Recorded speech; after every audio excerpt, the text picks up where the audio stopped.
We're um right, so currently in the middle of this war against Egypt.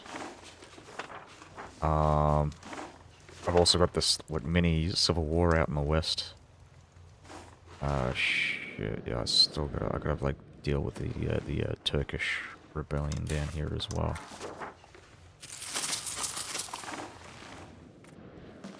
There's a bunch of troops out in uh Normandy as well. With like this massive mercenary stack, so I gotta like I don't know, probably wait that out.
pretty good.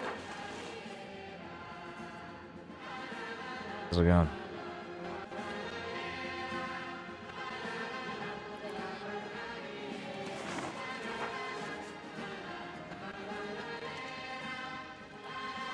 I'm just in the middle of this war against Egypt. But I'm also, like, managing a bunch of civil wars. Well, not civil war, but it's a rebellion. Going well. Got the economy fixed and scaling up into Men-at-Arms army. Oh, yeah. Yeah, just wait until you fucking declare war on Egypt.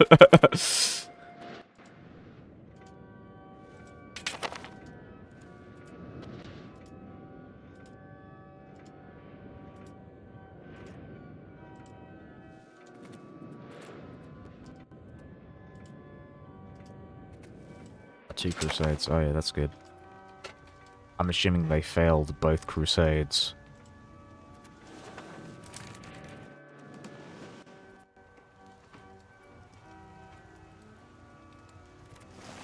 Heavy cav for Varangian army. Yeah, I don't know. I'm honestly, like, I think,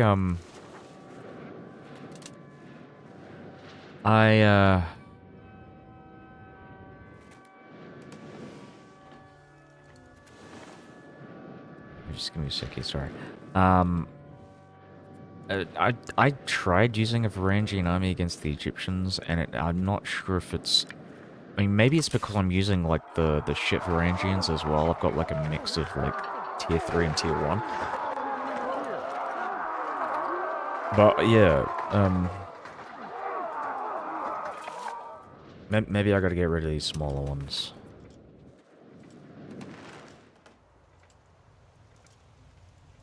But this new army though that I've got, I've added in a bunch of like halberdiers and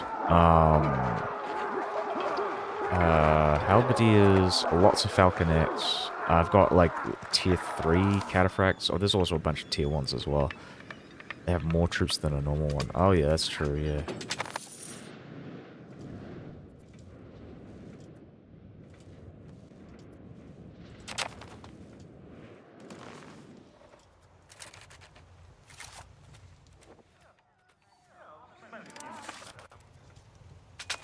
Printing press spawn in China. Yeah, okay, that's interesting. Do you have like a historical thingo? A historical institution spawn. Oh, you do historical? Oh, wow. You know what? I think I did have printing press somewhere out in the east in one of my previous playthroughs. It might have been Venice. But I think with the institutions, they generally tend to, like, sure, they might spawn, like, in the middle of nowhere, but I think, because of how institutions work, you can actually, like, get it to spawn, separately in one of your locations. So I don't think it's, like, I don't think it'll, like, end your game.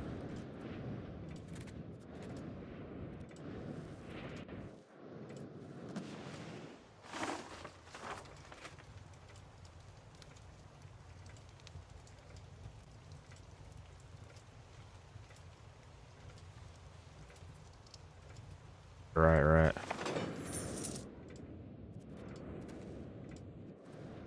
Yeah, printing press is a weird one, but I think pike and shot should... I think that makes sense for it being, like, spawned in, Egypt, because Egypt is, like, real fucking... incredibly fucking powerful as a military power.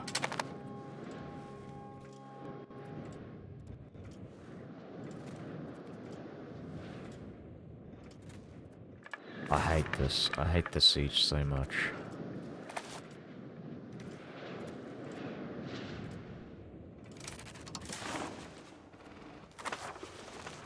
Yeah, this is really bad.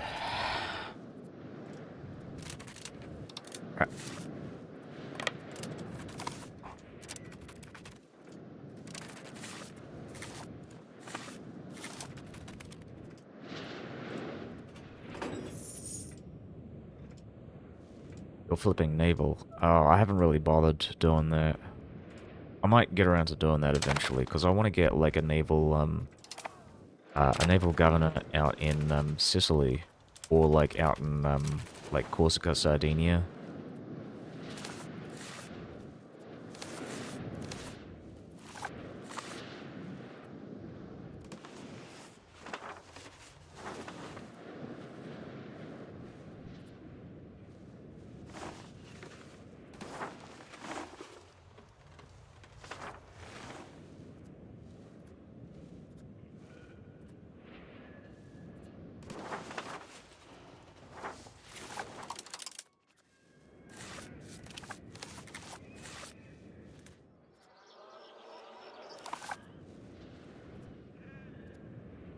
Tunis is a good spot for a naval governor. Yeah, yeah, sure.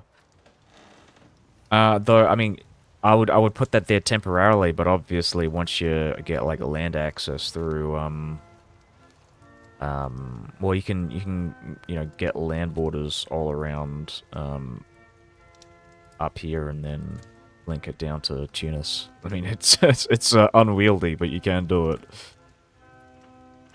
Yeah. Yeah, yeah, that's I mean, I'm kind of hesitant to invade North Africa because they've actually consolidated their power quite well here. Yeah, for sure, for sure.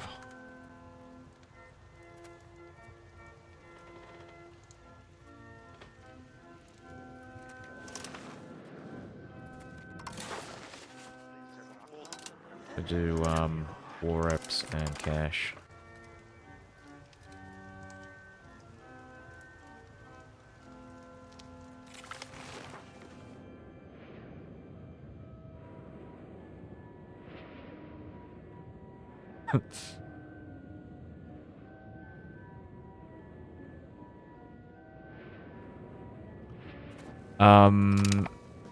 Yeah, integration. I don't integrate. I mean, I let it like passively integrate. Like a lot of this stuff, I'm like practically a year away. Like if I were actively integrating, I'm about a year away from integrating most of the stuff. So I'm just gonna let it like do it on its own. Um, it's slightly more expensive. The amount of like money that I'm losing on integrating this stuff passively is like, I mean, it's not insignificant, but I feel like it's low enough where I'm like, okay, I can deal with that. Just let it integrate on its own, and because I'd rather use my ministers on assimilation, trying to get these cores up, so I can get like a baseline of control, especially in like central and northern Italy. Because obviously southern Italy, this is all accepted culture. So getting all this stuff in the north is important for sure. Because especially with um,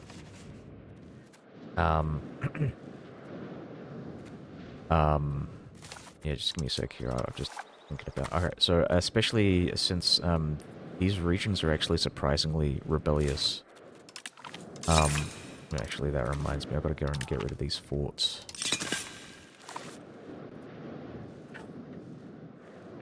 So I'll probably place one down here in Nice. Or maybe like in Ventimiglia.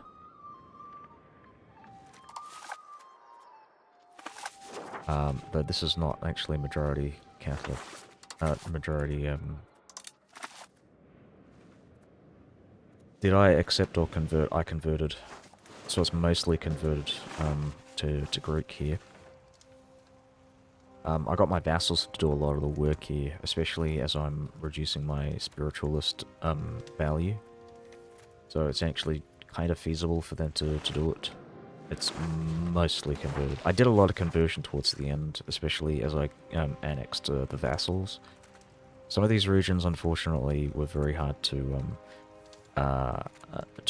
assimilate, like this one here, for example. But there is, luckily for me, a city here, so I can place a local governor if I want, and then do it through there.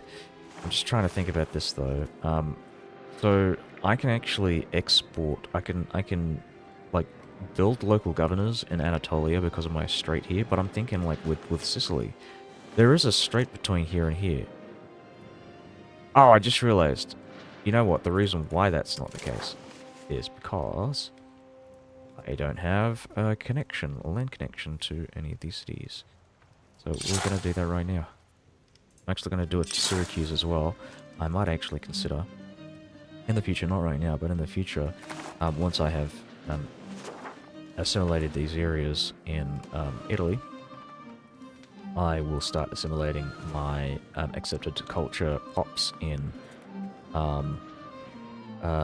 Naples and the Sicilian region, because you can actually get a lot of assimilation.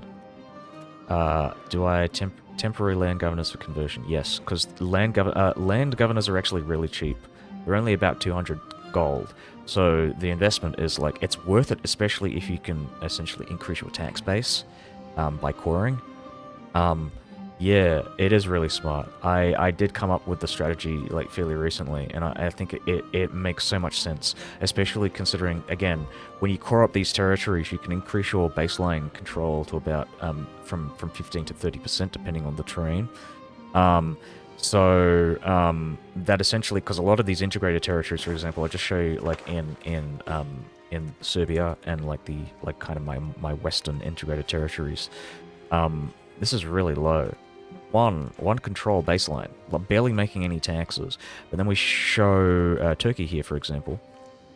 Yeah, about 15 to 30, maybe sometimes even 30 plus control.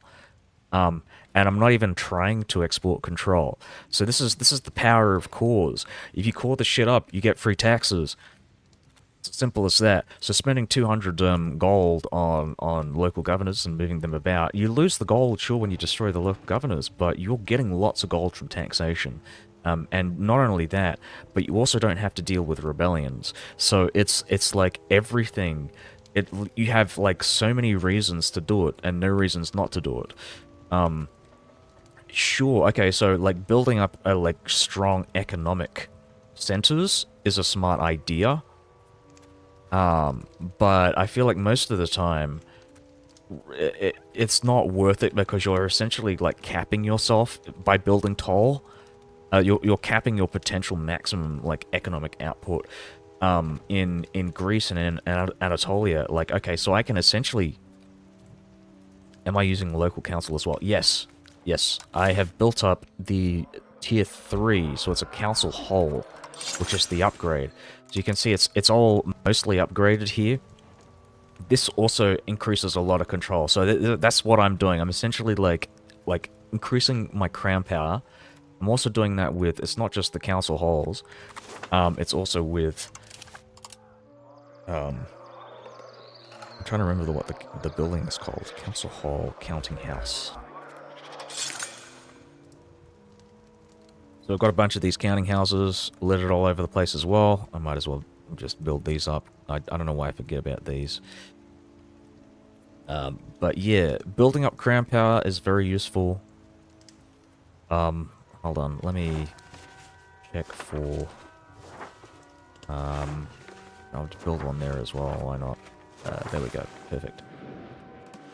Cotton nobles down to 4 privileges in 1446. Yeah, I mean, I did get them around down to 4, but I wanted to increase, I needed to give them primacy of the nobility, because Egypt is really powerful. So I have given them some privileges back, but I do intend to remove more of these in the future. I just have to, I want to defeat Egypt first before I even start considering removing privileges. I want to get them down to 0 because there's an achievement for that. But I feel like it's probably a lot easier to do in the age of revolution when you can like get rid of the nobility like wholesale. So yeah, that's the plan.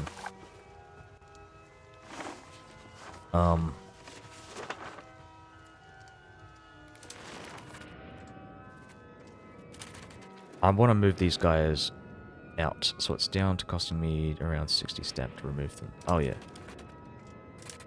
Yeah, well, yeah. Sorry. I've got to build up my, Oh, hold on. This is another thing I want to check out. Have a look at my vassals and see how powerful they are, or weak they are compared to... I have a few things that I want to do. I think a lot of it has to do with dealing with these fucking fiefdoms. I might have to release a few of these to drop their like total loyalty here. It's annoying, but I have to do it.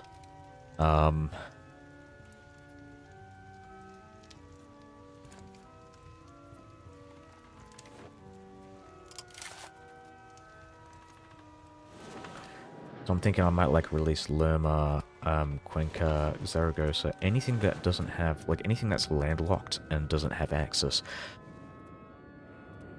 I could just crush them. I don't really know how I would crush them though. And these aren't fiefdoms, by the way. These are vassals. I'm talking. These fiefdoms here are.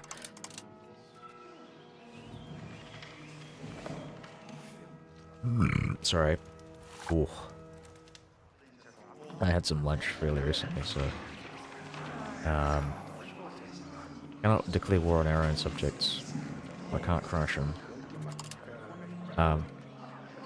If you mean crush them by releasing them and then invading them, that's kind of what my overall overarching plan is going to be.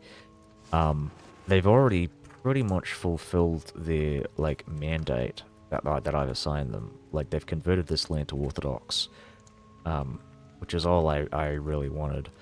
And now, yeah, I think the best thing to do right now would be to just release them and crush them in the future. In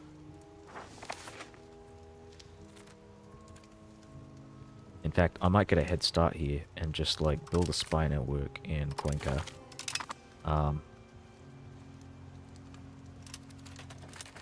Yeah, that's one of the really cool things about. I mean, I love fiefdoms because whenever you assign fiefdoms, they have they actually get assigned the state religion. So you don't have to like manually convert them like I would with my other vassals. All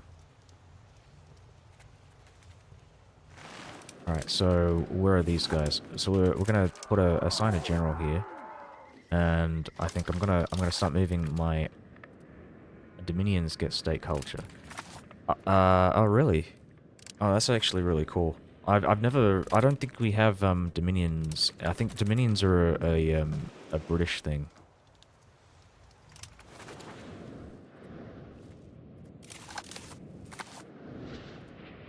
Are you looking forward to the next patch that's coming out? I haven't really been paying attention to it. At least 1.12 they'd get state culture. You're enjoying this patch. Oh yeah. Yeah, this one's really good. I mean, it's got really negative reviews on Steam, but like I think that's generally from people that don't like EU5 because it's like a sandbox game. But so far, yeah, I'm a big fan of well, everything really. I'm gonna sit these guys here for now, and then we'll move them. Oh, that's perfect.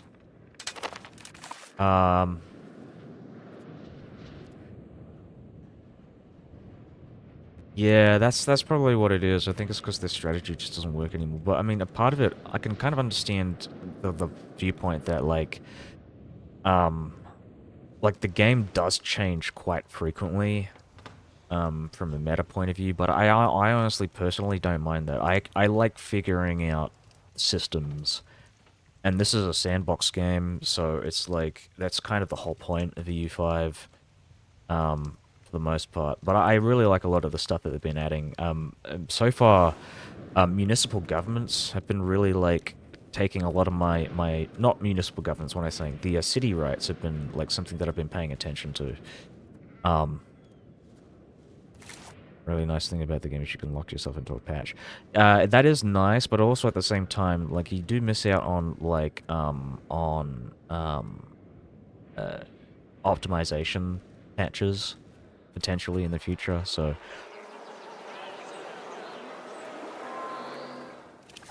it's kind of a mixed bag. It's like, oh yeah, you can stick with the old patch and deal with like all the optimization issues, or yeah, no, that for sure, like sticking with the patch makes sense.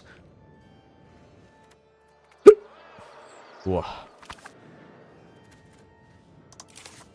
I think so. What I'm currently there are several things that I'm going for. I'm trying to go for the government reforms. I want to get new government reform, and I'm getting cabinet seats. And then maybe in the future, after I manage to go down this tree, I'm going to try and go for just give me a sec here. I'm just going to have a look at my clergy.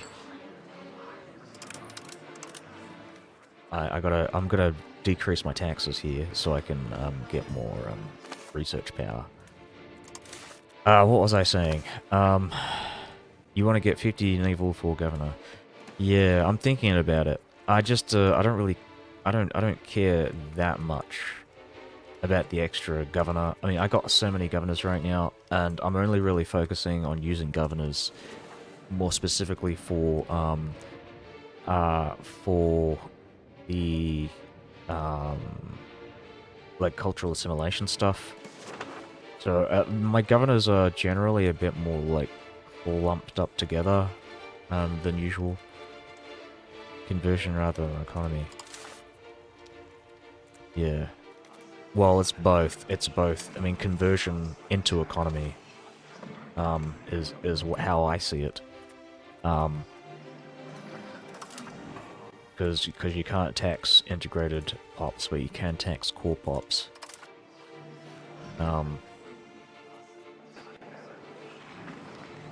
Which is really weird to think about. I don't think that makes much sense from a simulation point of view, but whatever.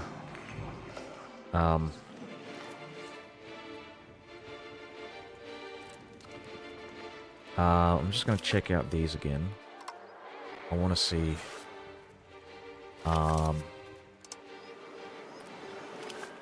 Right, so we can only assign 2, and some of these are already assigned. I might get rid of Granary Town. Well, maybe I can't get rid of it. Yeah, that's expensive. I don't like losing the stability. What urban rights do I like? Well, as the Roman Empire, I like municipal cities. I'll just show you what it is. Municipal privileges. Local cultural influence +2, which is kind of meh, whatever. Production efficiency +10%. That's a flat 10% on everything built in the city. You get pop join rebels threshold, but that doesn't matter especially if the city is like is a core pop. And then local Latin revival movement growth modifier, which is amazing because that is essentially, oh, you get more Latin pops. You get to increase your, your core population percentage, which is perfect, perfect for a lot of these cities. I'm especially liking it for places. Am I Hellenism? No, I'm not.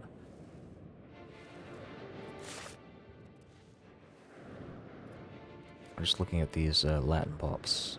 See if I've got any. There aren't any here, fortunately. I was thinking about Hellenism, but I mean, obviously, I'm trying to do like an all Roman achievement playthrough. So I need to just give me a sec here. So I'm just going to show you. I need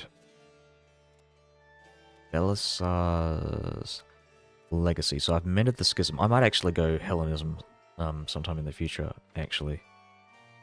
Because I think I've got what I need as far as the, like, this achievement goes. I just don't know. I don't know. I like having Orthodox. Is there any way to overlay? Okay, so here's... let me show you a trick. So you go into the achievement screen. You hover over it. Hover over this. You go Justinian's Borders and then click F9.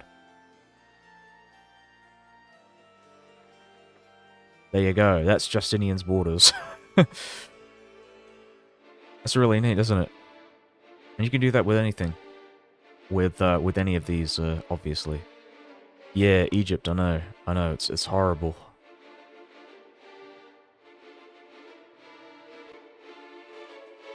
It's the worst.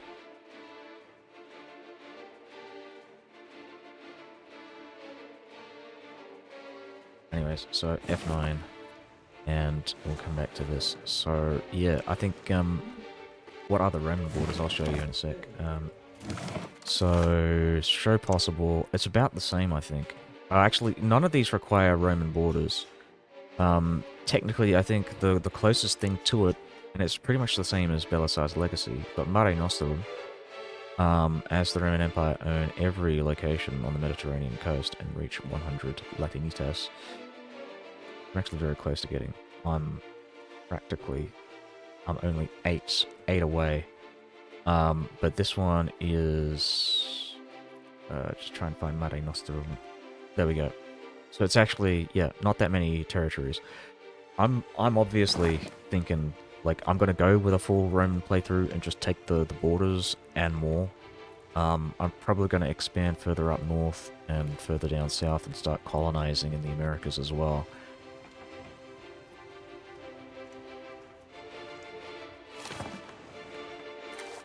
I think they have a couple of these viceroyalties out in South America. Oh.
I'm back. So what was I talking about? Has anyone been colonizing other than Spain? I don't think England has been colonizing. It's just England, France, and Portugal. France actually has a bunch of colonies in South America as well. I think mainly because they've been building like ports in the Ivory Coast. Actually, they've all been doing that.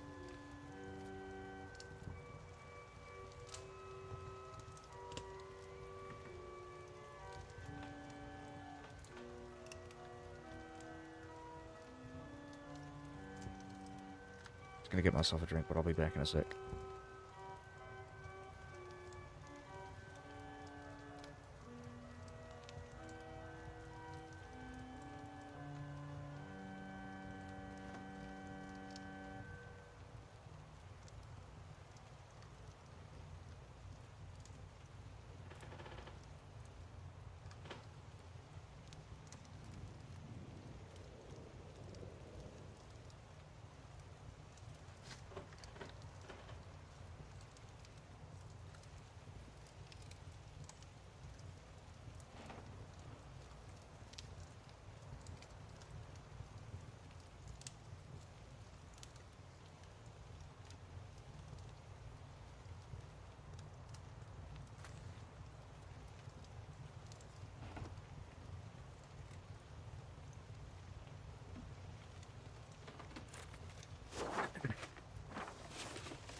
Alright, see ya. Yeah, I think Egypt, I don't think they're a problem, really. Anyways.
Alright, so the crown prince, Mikulanaski, fucking hell, jeez.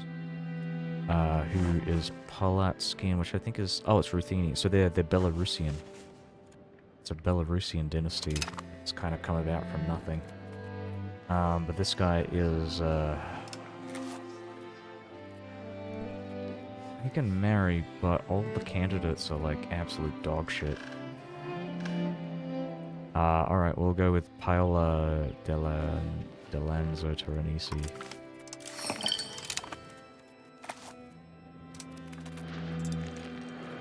Fucking hell. Oh, perfect. So we've got ourselves some supply here. I might actually move half of these guys out and send them back to our port in Igai, because I need to reinforce these armies.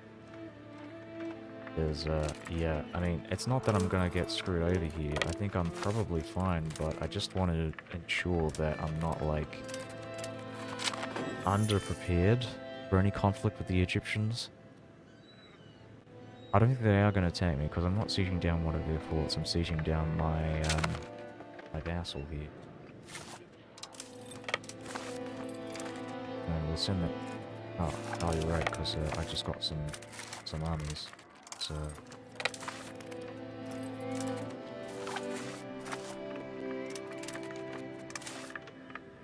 like I want to put them back though.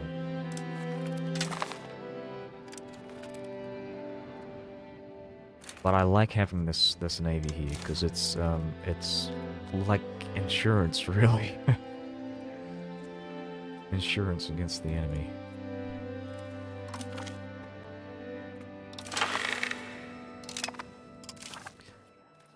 Okay, so I'm going to increase the bureaucratic entrenchment with the court eunuchs. Just checking that again, so we're on 34%. This is really good. I like the fact that I'm getting, like, some good things out of these parliament agendas. I'm probably going to send off some more troops out to Igai. Let's do it in a sec. Give it a couple more minutes. A couple more days. Give it a week. Go on the 25th. Because it only takes a couple of hours to ferry them across.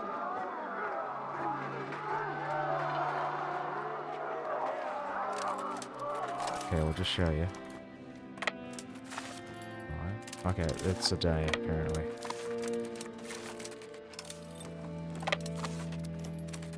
Alright, let's do it.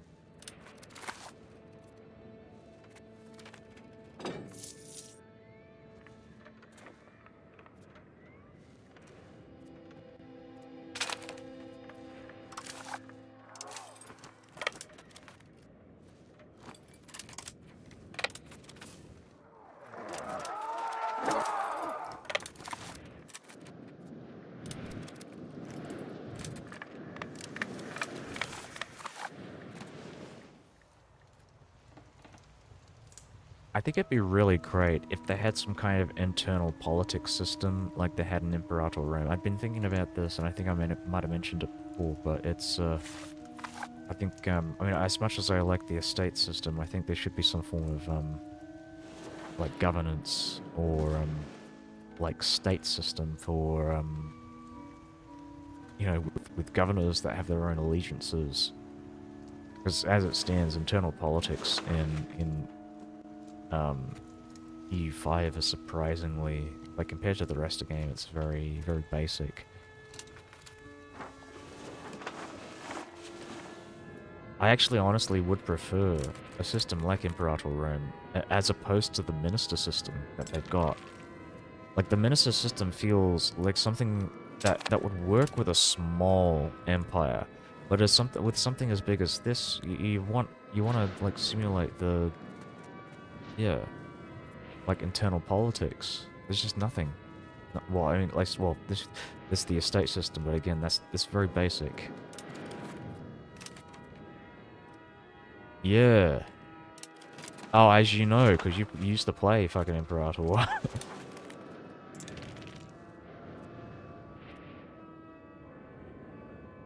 I remember you.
Yeah, so how you finding EU5? Because again, I know you used to play quite a bit of Imperator. Oh fuck. As that's like a really like a better example than he would have like as a comparison. As again, like just like with as I mentioned the governorship system, there are things that this game could probably improve upon. I feel like I should probably. It's just I don't like seeing the funnies.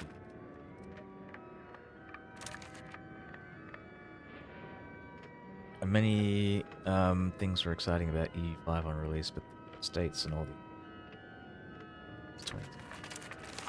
2010. What was 2010?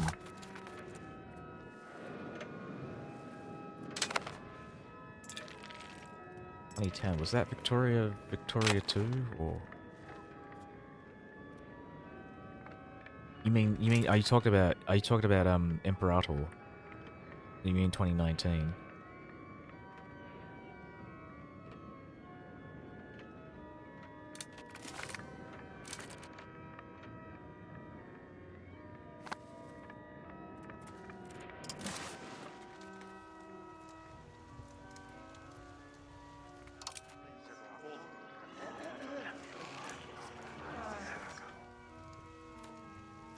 Oh, EU4 was released in 2014, I think. Fucking crazy to think about. I mean, 2013. Yeah, you know what's funny? I remember, like, I didn't remember the game specifically because it was just kind of one of the many games that came out in like at Gamescom. But I remember, uh, actually, this Twitch streamer is still big nowadays, but he used to be like a big YouTuber back when like YouTubing was, I mean, well, YouTube gaming was a thing. It still is a thing, but it's nowhere near as big as it used to be back in the early 2010s. But Sips, and his friend from the Oxcast, I think it was Shin. They actually reviewed the game. Well, they didn't review it. They showcased it at the Gamescom showlight back in 2012. And I remember seeing, well, I mean, I remember seeing the game and thinking, this does not look good at all. but obviously nowadays, yeah, complete turnaround. Because I guess back in those days, I used to play, um, Total War, and with those games, a lot of the appeal in those games was like the battle system, so seeing a lot of those units and actually interacting with the units on the battlefield was like the big appeal. Nowadays, I much prefer the the actual like the map stuff. I actually could not give two shits about like the battle screen in I mean if I were to play Total War I wouldn't even interact with that the tactical screen. I just auto resolve because it's just that just does not interest me anymore. But nowadays, yeah, like I I just want to, like, I'm gonna stop the conversation now because I gotta fix up the Empire and finish off this fucking Civil War.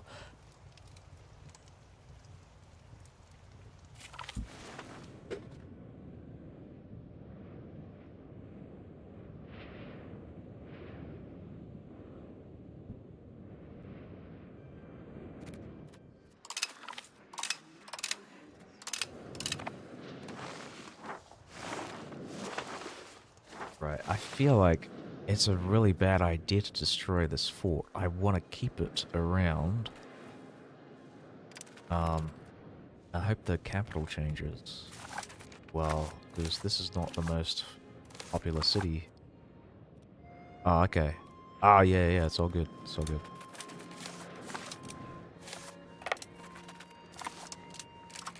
Oh, I gotta, like, get some more food on this fleet. Otherwise, my guys are gonna starve. I might have to, EU4 didn't have estates and only in countries had custom trees or national ideas.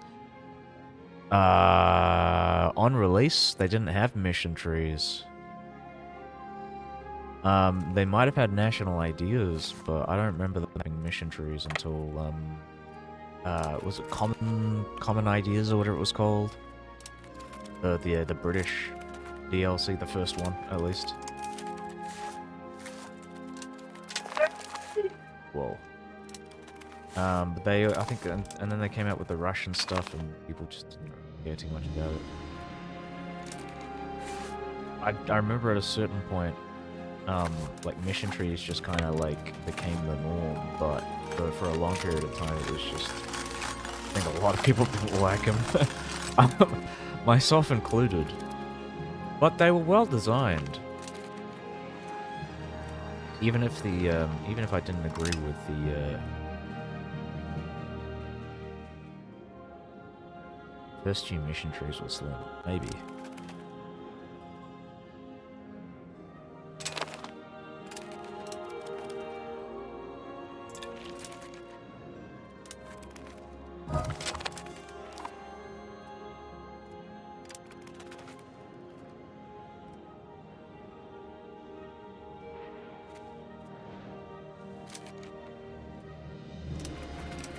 Oh, actually, let's get rid of these levies. Just send them back and then carry some food back and forth.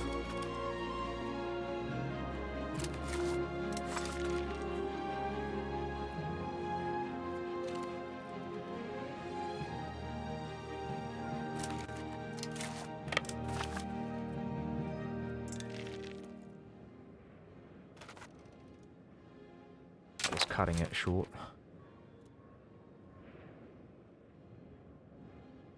You like modded trees, some great branching mod trees.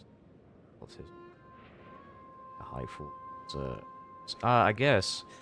I really like the sandbox aspects of EU5. I mean, yeah, sure, having mods to do that is really great, and EU5 actually allows you to do that. You do have mission trees, or something resembling mission trees in this. And I think situations are really, like, an interesting,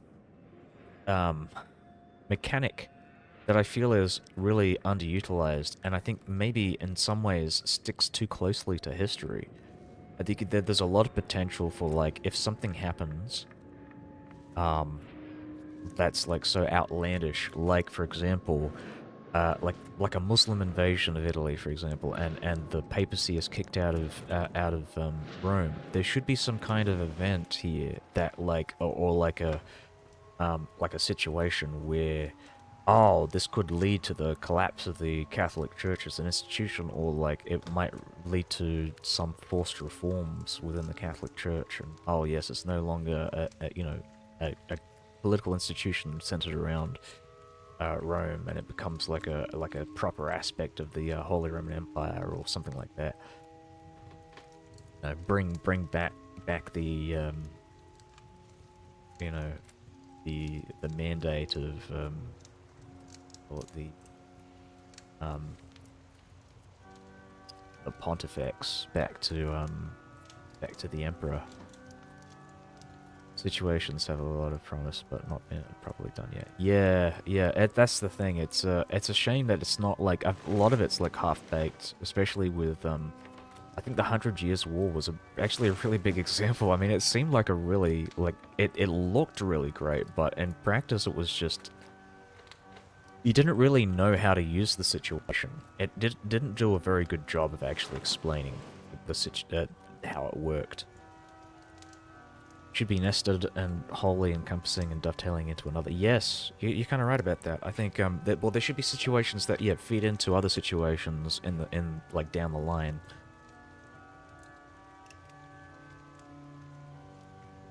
It's nothing happens in a bubble.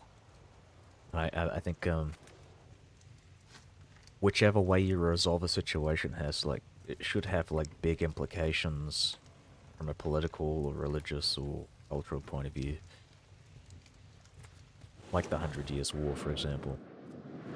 But I guess personal unions are a big... It's good enough. I think there should be a situation like in the mid, whatever century, 15th century, where it's like, oh, France wants to become independent. There should be some kind of like thing where... I mean, that could be their way of like implementing missions, right? Where it's like, oh yes, we have some vague idea as to how the country will um, go about its business, and we'll just come up with situations that will anticipate like how the player actually, plays the game. Oh, if the player does this, then situation so and so will fire, and you'll get, whatever missions or whatever, or like button prompts that allow you to fulfill the situation in certain ways.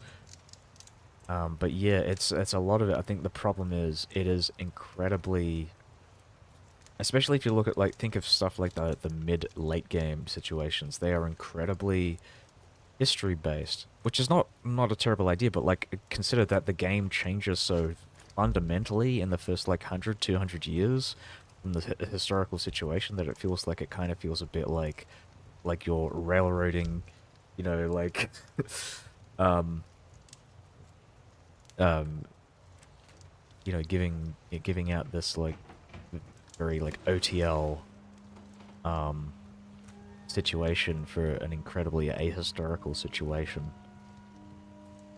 For an ahistorical, I'm saying situation. I'm using that. I'm conflating that, but it's for an ahistorical scenario. Um,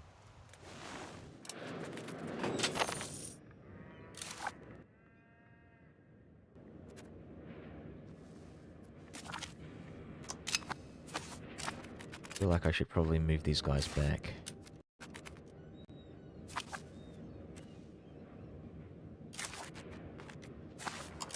Yeah, these boats can actually hold on to a lot of food. A lot more food than I was expecting, so yeah.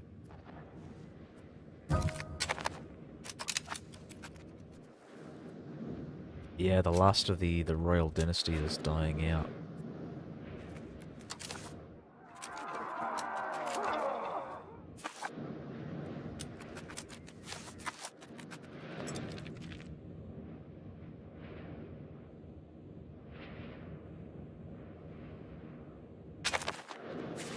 Okay, so I might have to move these guys back into Igai. We're gonna get snatched up by the Barker forces. Barkers.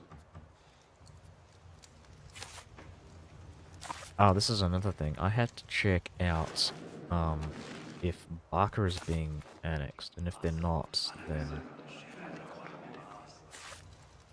oh, I don't think they're annexing anybody. They're all... They've still got like a fair bit of some vassals down in the south. I guess they've been expanding into Sudan and Arabia. AE...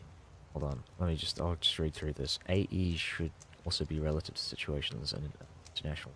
It's like you're reforming the Roman Empire, that should be obvious, but all prior elements of the empire should be considering sovereignty. Yeah, you're right. I think that would be interesting to see some kind of like international reaction to like this um revived Roman Empire. Though I don't think it would be as strong a like I don't think there would be a like reactionist um I think that a lot of the mechanics currently in the game, like coalitions, are a good enough way to deal with something like this. like a revanchist Roman Empire. Like the dead Ilkhanate has an IO, there should be a soft latent Roman AI is where a lot of European legal precedent comes. Possibly. You could argue that, I mean, I would make the argument that the Roman Empire is, I mean, it's not an international organization, it is one nation, but I think, I don't know, like, what would the international organization do exactly in this, like, Roman IO?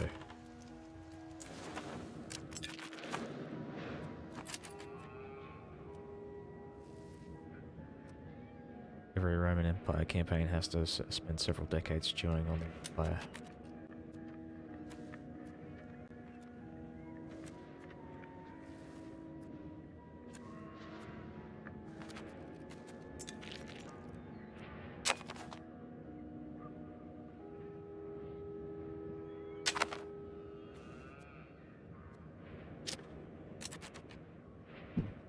Alright, we gotta send these boats out.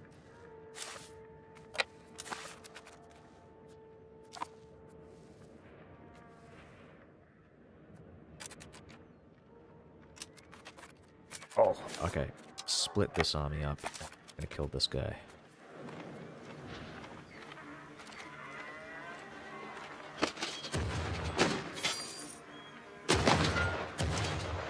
I'm gonna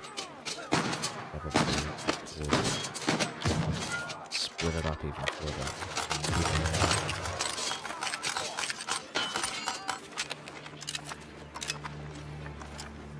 And probably kill them. Or hire them as mercenaries.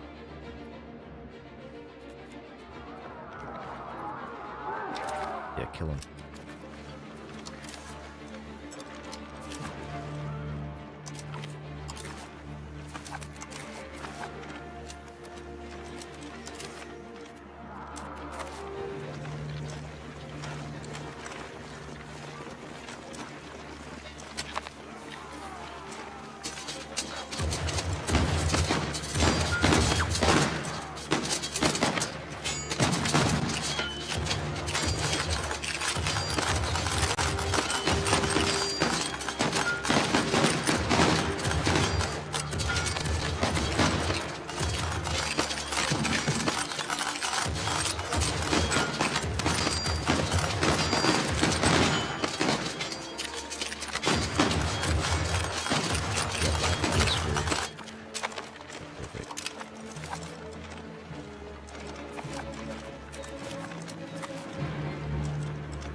If I were to do an international organization, I mean, yes, it would be to do with the Papal States, but I think if the Roman Empire were to informally mend the schism, as it were, they restore the Pentarchy and they take the Antioch, Jerusalem, and Alexandria. I think there should be an international organization or situation that kind of is like a representation, like the Council of Trent.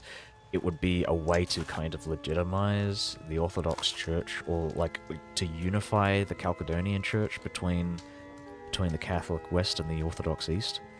I think that would be an interesting concept. It would be a lot more interesting than what it is right now.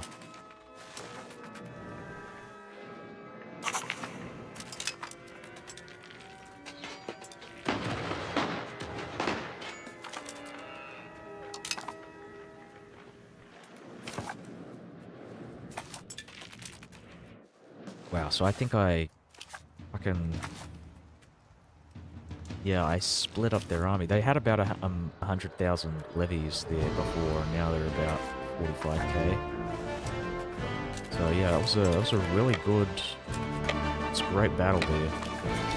I'm just gonna send these guys out, put a general on them, and then siege down on Paris.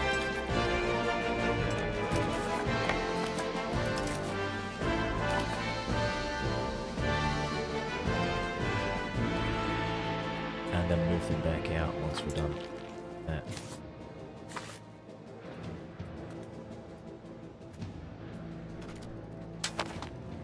I think that was a good investment because we got a lot of battle war score fighting those guys.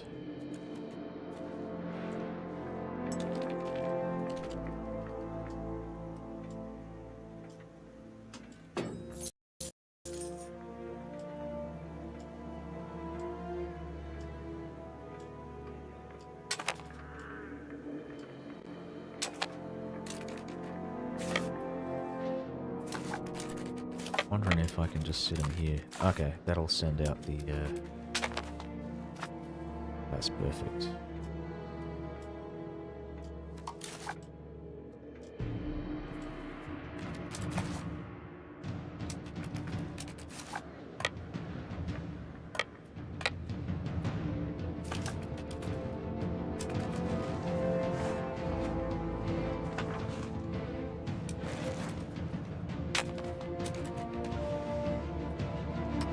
Oh, right. Hold on. I'm just checking this out as well. I think we can piece out Georgia.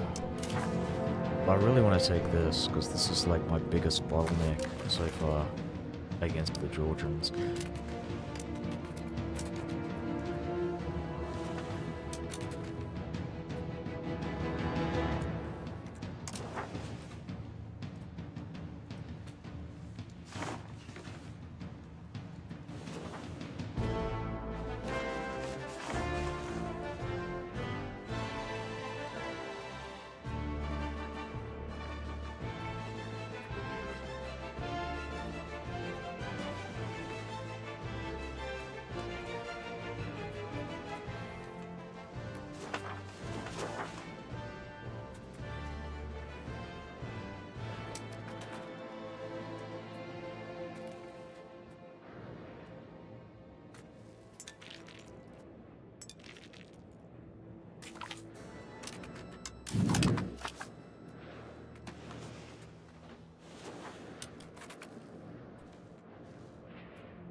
Oh, look at that. So we've almost, like, converted a majority in some of these northern Median states.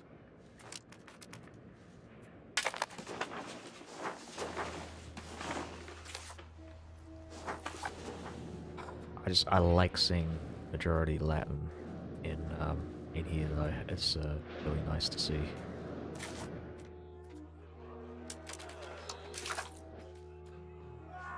How close are we? Okay, so we can get the prince in a couple of ticks.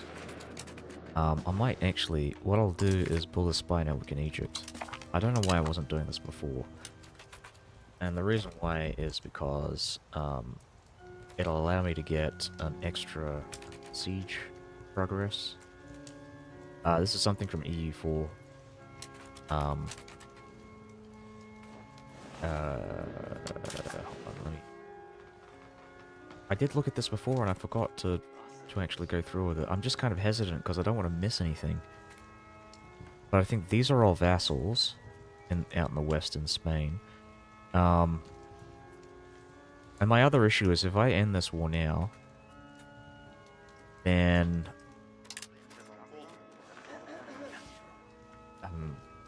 things could go wrong if I don't. Let's just end it.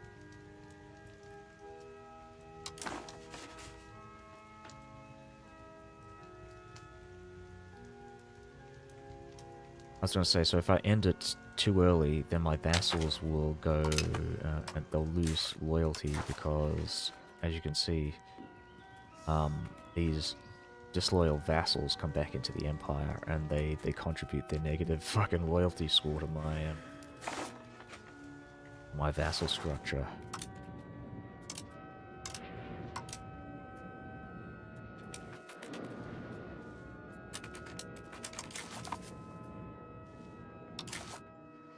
I mean, I've got so much money now, I might as well just build this up. This won't become an issue.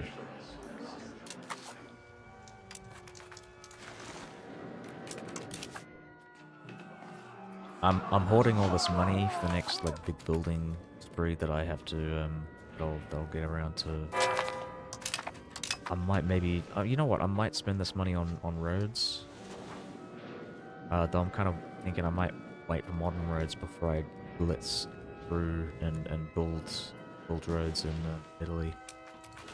I also want to form the Roman Empire sometime in the future, because A, I think I can switch my primary culture to Latin doing that, and B, I believe yeah,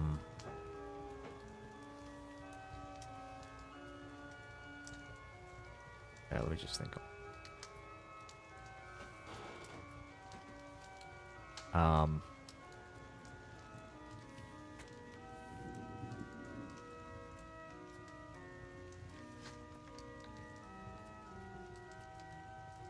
I think there's a technology in there that I want to get. I don't remember what it was. I think it's the road tech. It gives you like -5 proximity to roads.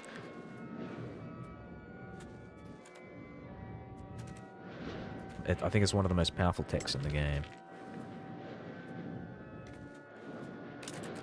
So I might split up this army, and we'll bring out whatever, half of these guys.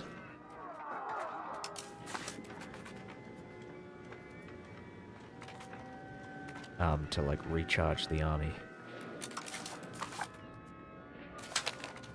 Put them back in.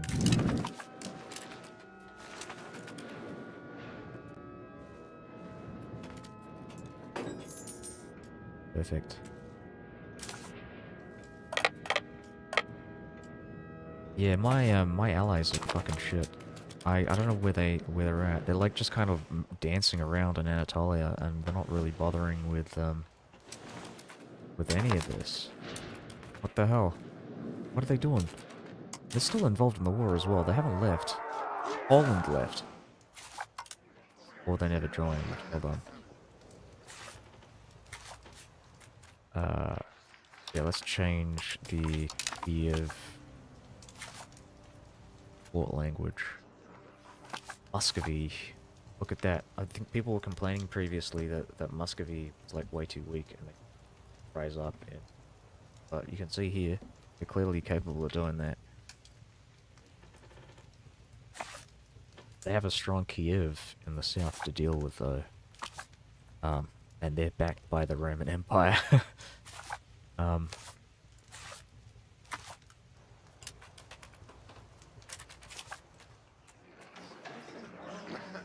Oh wow, so Astrakhan is also... Yeah, like, look, that's crazy. They're actually gonna form a Russian state.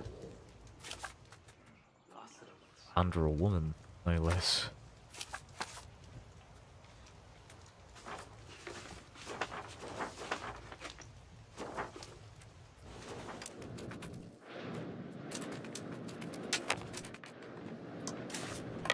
I feel like I ought to...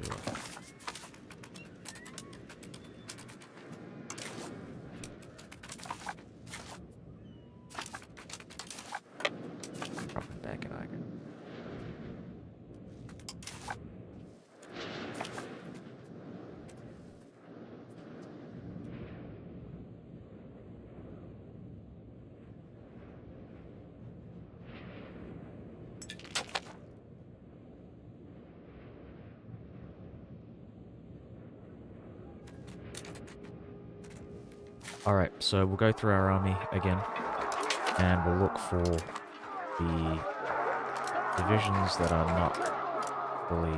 Actually, let's... Yeah, okay, so there should be some more filters here. I really feel like they're missing out on like, under strength, units, so that you, like, if it's got less than the maximum strength, there should be a filter for that. Unfortunately, they don't have that, so you're gonna have to, I'll just look at that again. Okay, and you can't even look at that through there. There should be something here, maybe like a button that'll allow you to do that for understrength divisions. But I guess I gotta do this myself. It's all manual. And then move that guy out. And we'll give it a sec. Oh, it's something, hold on. Oh, there's another army here. Try that again. These guys are maybe up there too. I think I'm gonna move the navy so we can get some here. Perfect.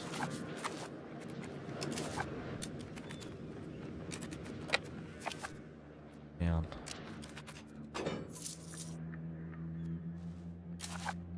Alright, cool. Get those armies.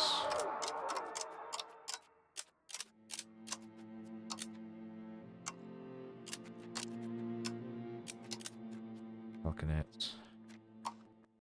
I'll get all the falconets onto the army. We'll plop them there, and then move them back out once we've gotten past this stage. Is there no food here? There's no food. We gotta move. I'm moving out.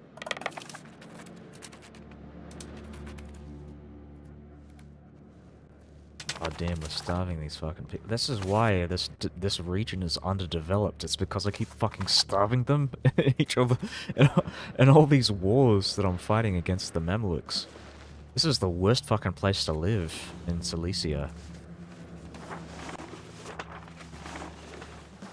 Oh, you know why there are so many Greeks in Cilicia? Because all the fucking Armenians keep dying. What the fuck? It's an unintentional genocide that's going on, fortunately. I really don't want them to die. I want to convert them. I don't want to, like, kill them. But, yeah, the Egyptians have forced my hand.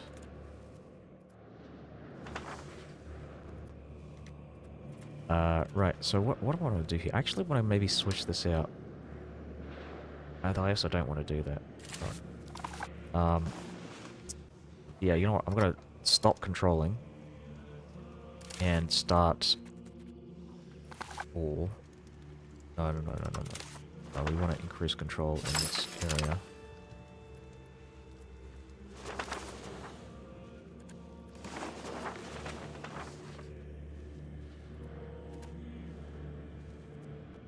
You know what? I might not even bother with religious conversion, because a lot of religious conversion actually happens passively. You can see a lot of these are like on 11%, 37%, 47%, 35.02%. Look at the demography here. This is actually a fairly significant amount of religious conversion happening on the phone. So yeah, this is all core territory too. So conversion, I mean, sure, it's nice to have, but I think assimilation is very important because you want to core this territory up to essentially increase the speed of to increase the speed of conversion, because core territories, I believe, have a penalty. Oh no, it's a penalty to assimilation speed, which is actually fairly significant. It's a flat -10. Oh, Poland has left the war. So you can tell when they leave the war by the fact that they're asking for food access.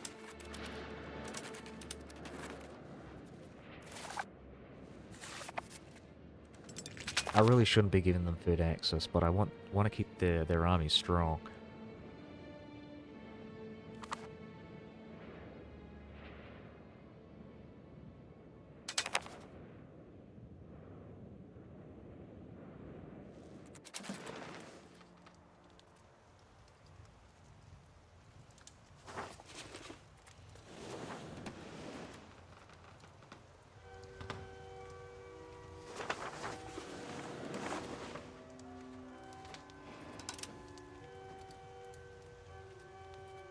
So I've got this eunuch here, Hierotheus Papageo.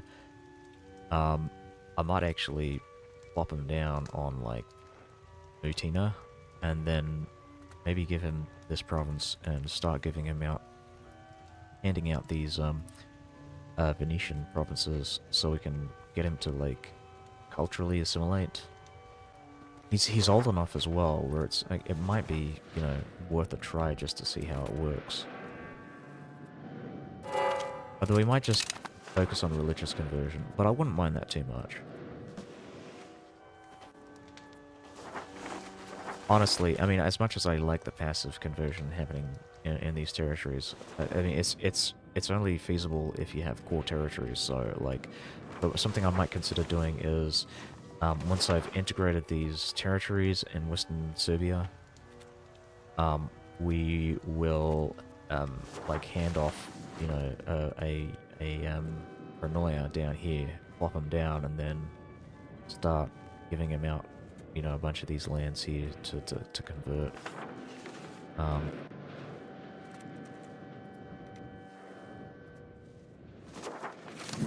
Some good on.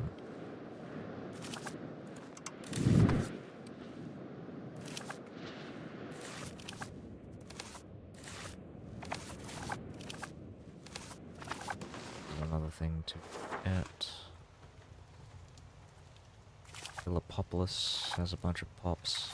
I'm looking for potential cities to build up. Oh, I've also got 100 legitimacy, and because I'm getting like passive legitimacy gain, I'm just gonna go and do Municipia. Plus 10% production efficiency is awesome. Do Callipolis as well.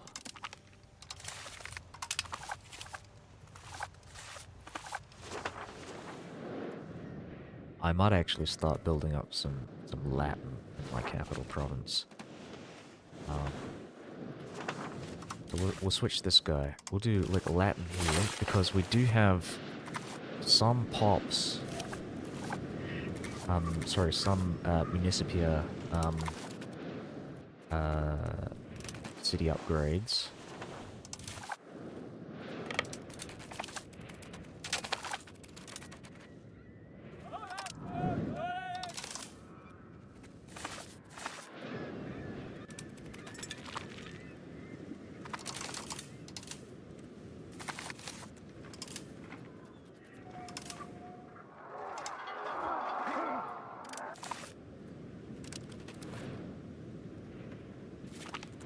Oh, perfect.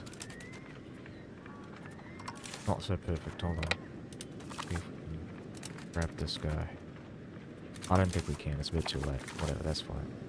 So, I'll sit him here, and then move down south. We're just going to try and take the coastline. It'll make it easier for my vassals to really, like, start shuffling their way. Oh damn, Georgia, man. Maybe if I can get like an alliance with Muscovy, they might help out with Georgia in the future by like moving their troops down here. They've almost got a border, like they're practically on the border there. And look, I can get that alliance. That's crazy. Oh, that's why I've got practically like unlimited relations with them. That's insane. Yeah, okay, well, we'll do that. We'll do that. When the time is right. Oh. Ow. It might be a good excuse maybe to, like, break relations with Kiev, because I really want to take some of these southern, provinces here. I don't want to take too many, though, because, Kiev is like, yeah, you know what, I'm not really gonna do that. I mean, they're really strong for a regional power. It just feels like a waste to just, like, attack them like that. So I'm not gonna attack them.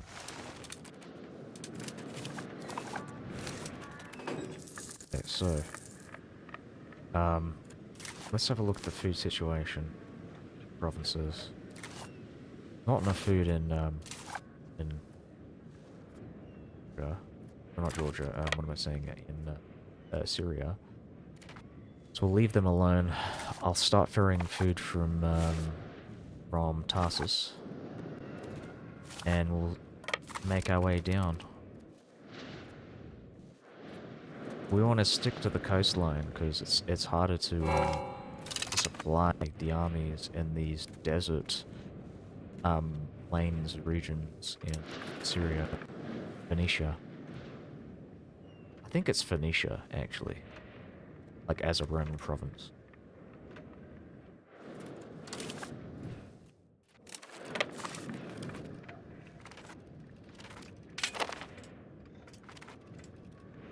Oh no, it's not Phoenicia, it's Palestine. Philistia.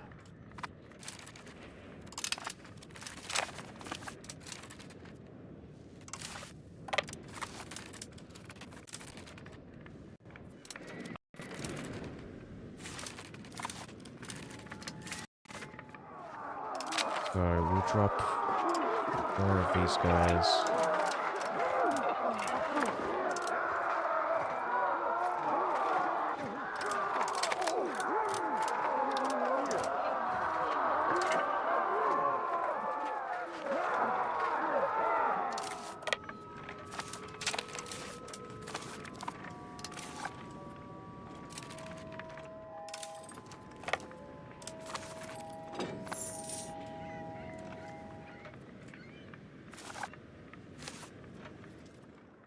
Okay, so we'll send them back.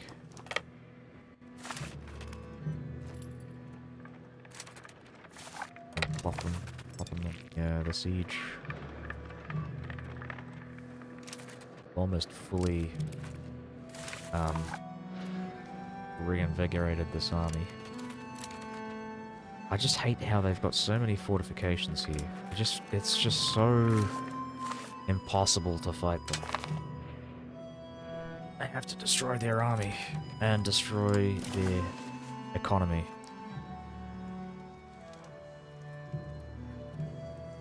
So this is the goal. If I really want to take this out, take these provinces here, I need to siege down 1, 2, 3, 4, 5 forts to drop the war score cost. And obviously I have to actually, like, ferry my troops out that way. Oh, this is another thing. I gotta, like, not that one. I gotta, refill,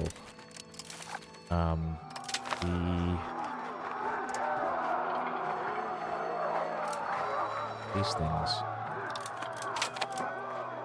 Grab this, grab that. Stick them there, keep them there for now. I'm gonna head back again to... Oh, they've run out of food. I think Cyprus might be my most reliable, like, food source here. Because they're not, like, my allies aren't stealing food from Cyprus. They can't reach it.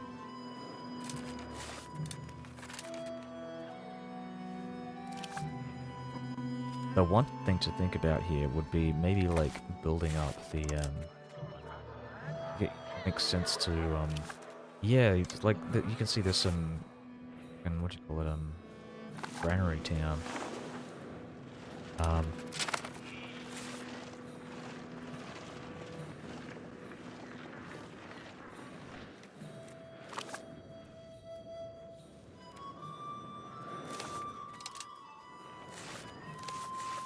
So how are we doing for this? Okay, so I think I might move this guy back, because we've already got the Latin pops in these cities now. So hopefully the Municipia should, like, start, like, converting on its own. But again, this is just a test. I don't know if it actually will. No guarantee. Also, let's, start converting, Perugia.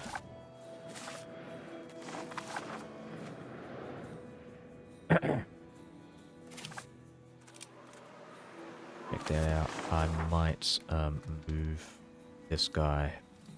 So we'll give it another month. In March, we will switch, increasing control in the Latium region to Perugia.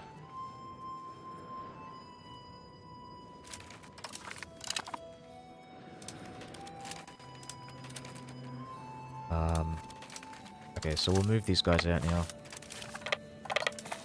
Start ferrying them to Cyprus, Kypros. Oh, fucking hell. Jesus. Fucking fuck. Why? Why? Bloody hell. That is so stupid.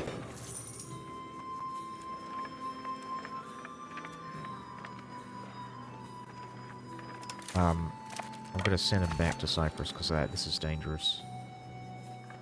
You don't want to have these, like, valuable navies out the Egyptians to siege down. Yes. Alright, we're gonna need this guy to that dude. You can see they've got their fucking 19 galley navy out. Just gonna sit in here for now. Bury the food. Move back. And hope they don't, like, kill me. Look at that. They're preparing for something. Don't know what, but it's,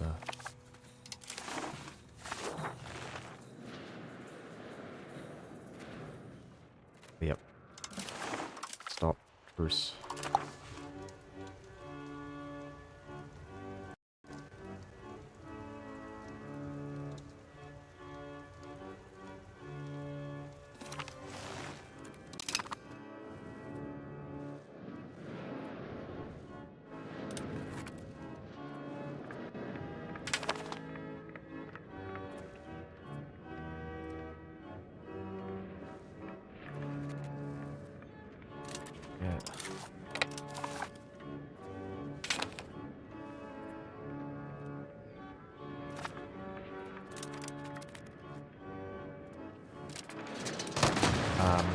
Alright, so I'm gonna move these guys to help with that battle.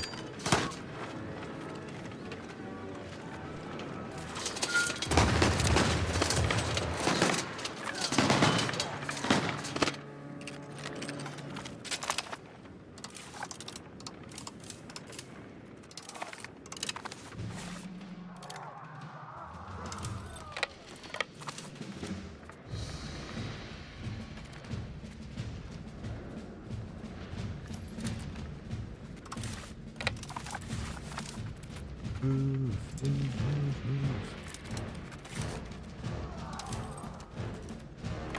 I'll ship them out to the...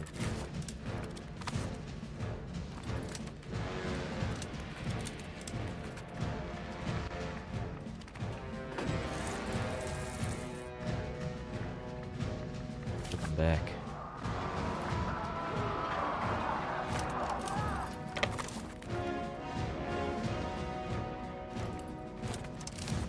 I need more boats, I think. More, rigs.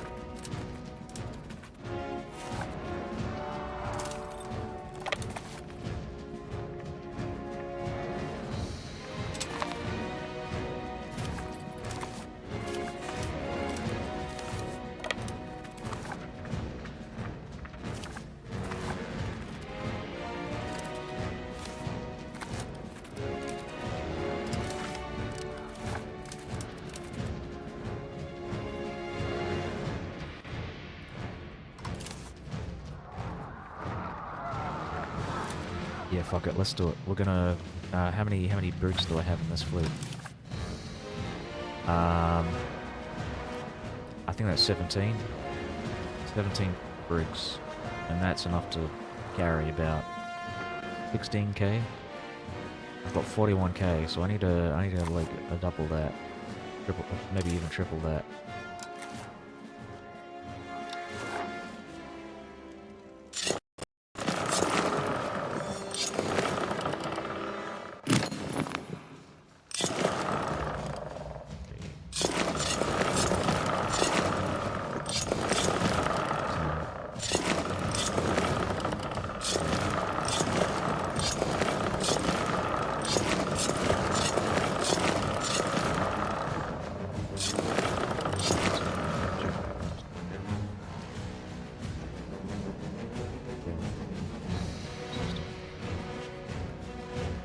22 boats. Yeah, okay, I think that's good enough. 22 is good.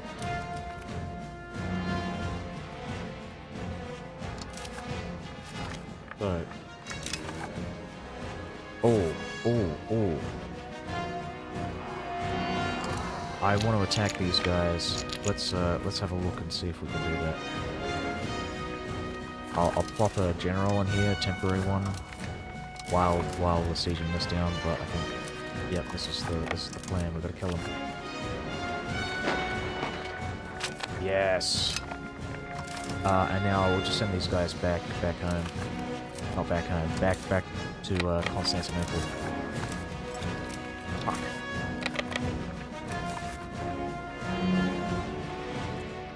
It's perfect. Do we have any food? We don't have any food. Don't have any food here. Don't have any food there. Oh my god, there's no food here either. Fucking Jesus. Right. Send an admiral onto this navy. Out of one. What the fuck is this guy doing? No, oh my god. What the fuck? Okay, well, I'm just gonna have to kill these guys.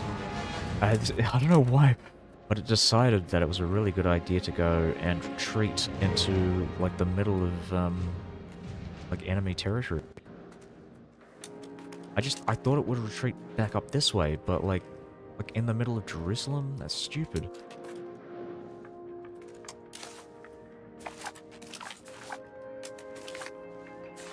Alright. Stand on back. I'm so glad that the Egyptians haven't, like, attacked me.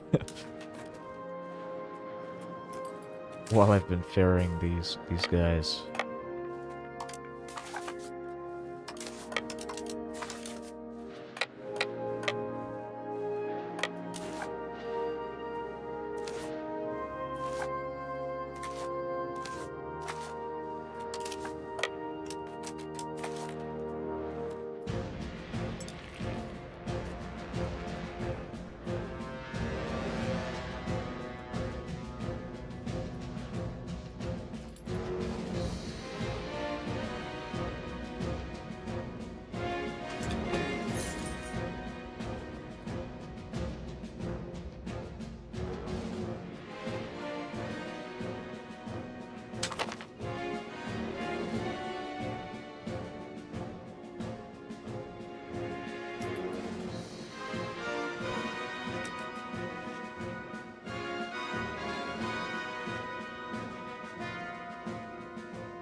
So hopefully this food actually, it makes it to,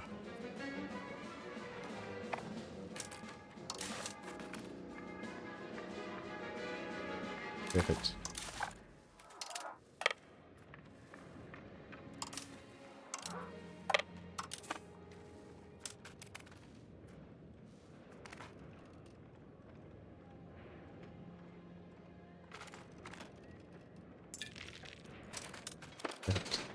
Oh, wait, yes. Awesome, so we'll just sit there for a bit. Let them fight.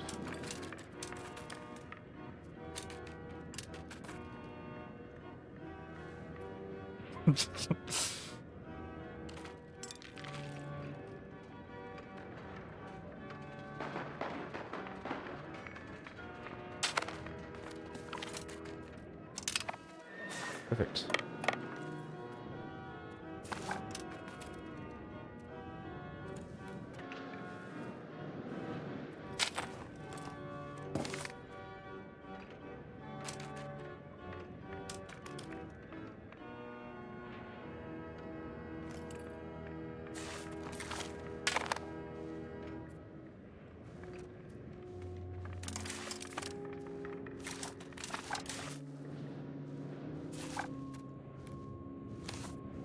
Oh my god, I'm running out of food. I've got to like keep sailing out just to find a province with food.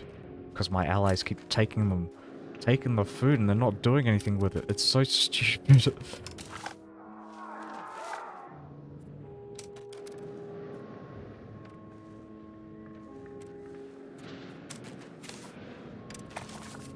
That's fucking awful.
they're like bobbing around, like, and I know I saw a couple of units out in the east, but I think they don't want to fight me because I've like whittled their army down to, well, you can see they're on 93,000 like professional army division, but I feel like I will, they used to have a lot more manpower, or pretty much.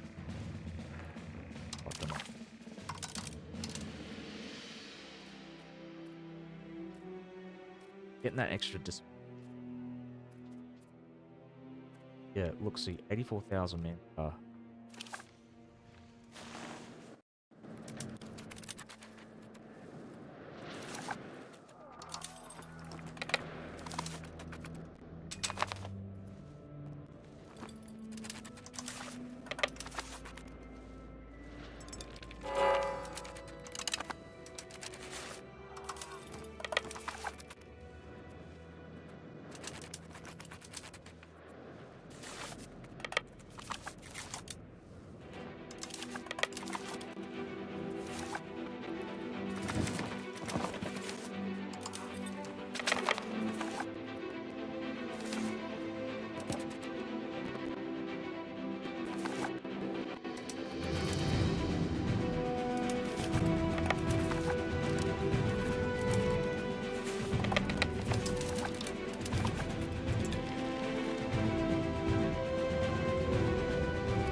Despite what it might look like, the economy is actually really great. I'm mainly just focusing on Diplo spending right now. So I'm essentially, I've also got zero, um, cost of court here. And I was still getting 0.23 passive, like, legitimacy, so that's really great.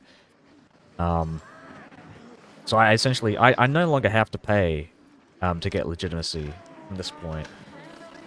Well, I mean, that's been the case for the last 20 years, but it's still, yeah, very nice. Very nice. Um,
just trying to figure out where their navies are at this point. Like, it feels like they haven't really bothered trying to fight me here.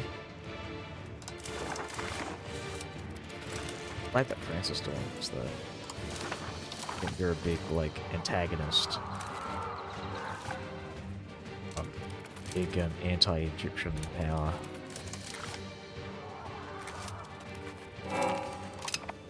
Just gonna have a look at maybe sending my fleets out to here, because this is actually a lot better for me. It's a lot closer to my territories.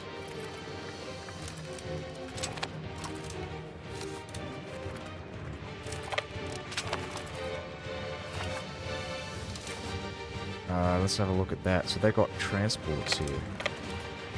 Send these guys out to here. Get some more province food. Barely any here. God damn. Yeah, the people gotta starve to feed my troops.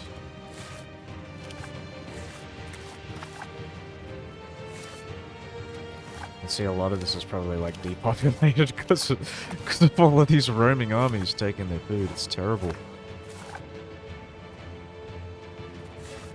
But we'll soon deal with that. Let me see my capital.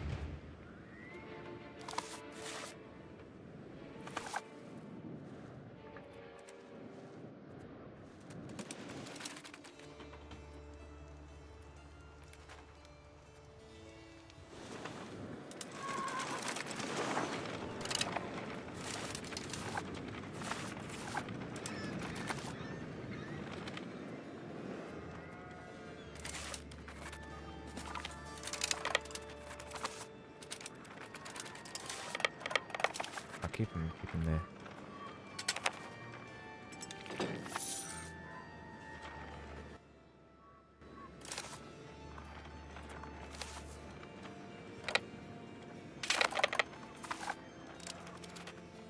I just want to keep killing their armies.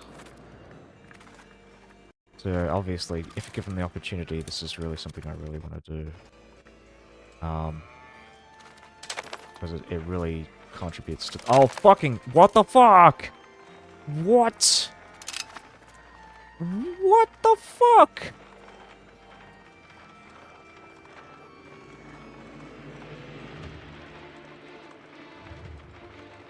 That was my professional army as well. How the fuck did they do that? Oh, I can't fucking... That's fucking ridiculous.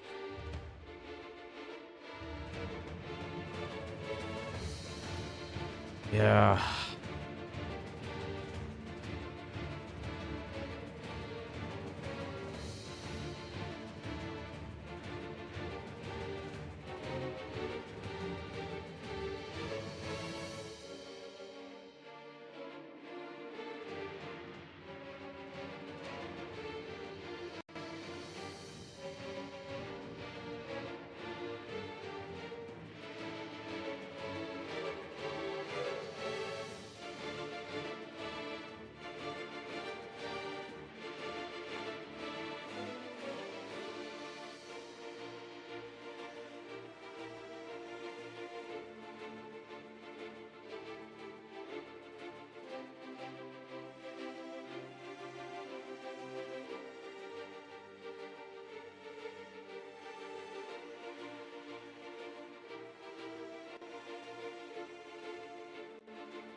I don't want to go with the max literacy.